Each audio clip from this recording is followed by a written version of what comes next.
pagi anak ibu semua, semoga kita tetap dalam keadaan sehat dan tetap dalam perlindungan Tuhan. Anak ibu mau melanjutkan pelajaran kita, yaitu mengenai alat gerak, tetapi kali ini kita masuk ke dalam subtema ketiga. Tuh anak ibu kemarin dari video pembelajaran kemarin sudah menjelaskan tentang tulang maupun otot. Sekarang anak ibu mau bertanya kepada kamu, apakah kamu tahu cara menjaga kesehatan otot dan tulang? Nah, anak ibu, hari ini ibu akan menjelaskan tentang bagaimana kita menjaga kesehatan alat gerak kita, yaitu otot dan tulang.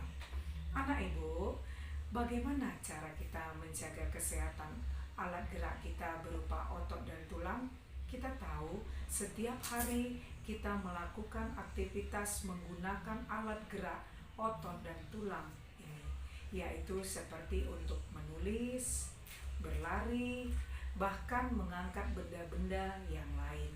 Anak ibu, bagaimana cara kita menjaga agar tulang dan otot kita ini tetap sehat? Yaitu yang pertama adalah makan makanan yang bergizi dan seimbang.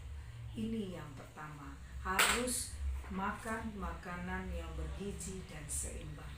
Yang kedua adalah ketika kita berdiri harus berposisinya tegak. Yang ketiga adalah yang tak kalah pentingnya yang harus kita lakukan setiap hari di rumah adalah berolahraga teratur. Anak ibu, itulah salah satu cara kita untuk menjaga kesehatan tulang dan otot kita. Anak ibu tahu nggak apa saja kelainan pada tulang itu? Yang pertama ada yang dikatakan retak tulang atau patah tulang.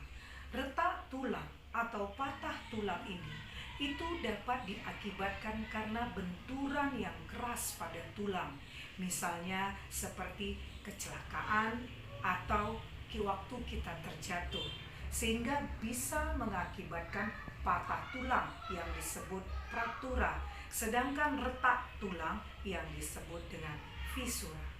Dua, ada kelainan tulang yang disebabkan karena kelainan tulang punggung. Yang pertama disebut skoliosis, di mana tulang punggung kita itu membengkok ke arah samping. Yang kedua, ada yang disebut dengan lordosis, yaitu kelainan tulang punggung karena membengkok ke arah depan. Yang ketiga, ada kifosis. Ini kebiasaan anak ibu sering ketika mengangkat buku, di mana tulang punggung membengkok ke arah belakang. Anak ibu, ini adalah kebiasaan yang dapat mengakibatkan suatu kelainan tulang. Oleh sebab itu, kamu tidak boleh membungkuk atau membawa beban yang terlalu berat sehingga mengakibatkan kamu menjadi kifosis. Yang ketiga adalah rakitis.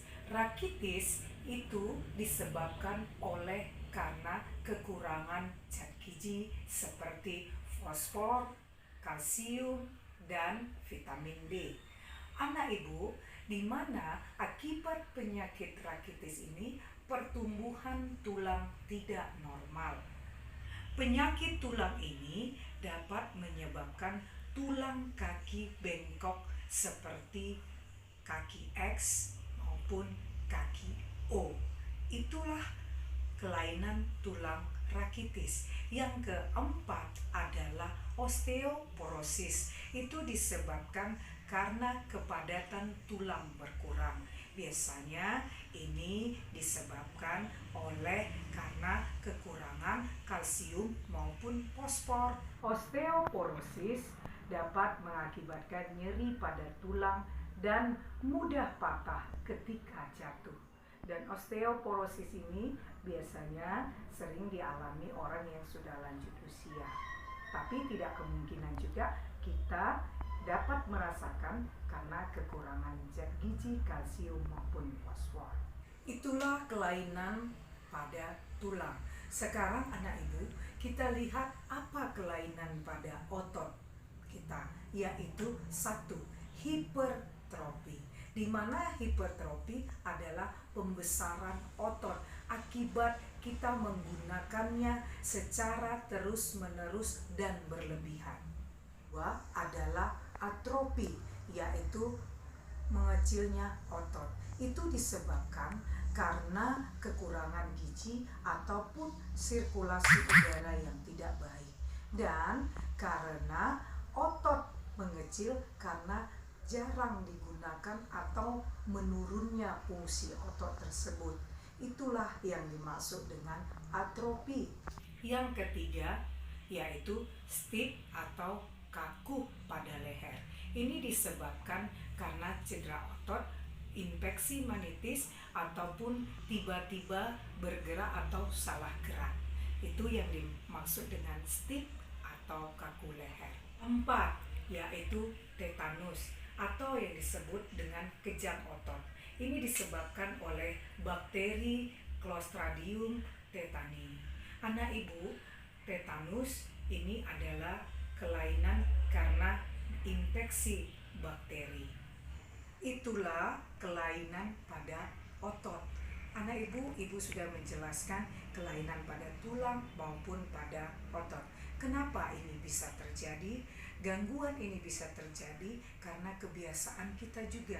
Misalnya yaitu yang pertama, membaca dalam posisi tidur. Itu tidak baik, dapat mengakibatkan gangguan pada tulang maupun otot. Membawa dan memikul beban yang terlalu berat. Misalnya ketika anak ibu mengangkat buku, beban buku terlalu berat mengakibatkan anak ibu dapat mengakibatkan kelainan kifosis. Kebiasaan yang lainnya adalah menulis dengan posisi yang miring ke samping, ke depan maupun ke belakang. Itu adalah hal yang tidak baik. Kemudian berdiri dalam posisi membungkuk. Ini adalah suatu kebiasaan yang sering kita lakukan tanpa sadar yang dapat membuat kelainan pada alat gerak kita. Oleh sebab itu, anak ibu, mari kita jaga alat gerak kita, yaitu tulang dan otot, dengan kebiasaan yang baik dan makan makanan yang bergizi serta olahraga teratur. Anak ibu, demikianlah pembelajaran video kita kali ini. Semoga anak ibu dapat mengerti dengan penjelasan ibu dan dapat bermanfaat bagi kamu. Dan selanjutnya jangan lupa mengerjakan tugas yang ada di sini. Nanti saya berikan tugasnya, kamu kerjakan baik-baik supaya kamu lebih paham. Terima kasih, dadah.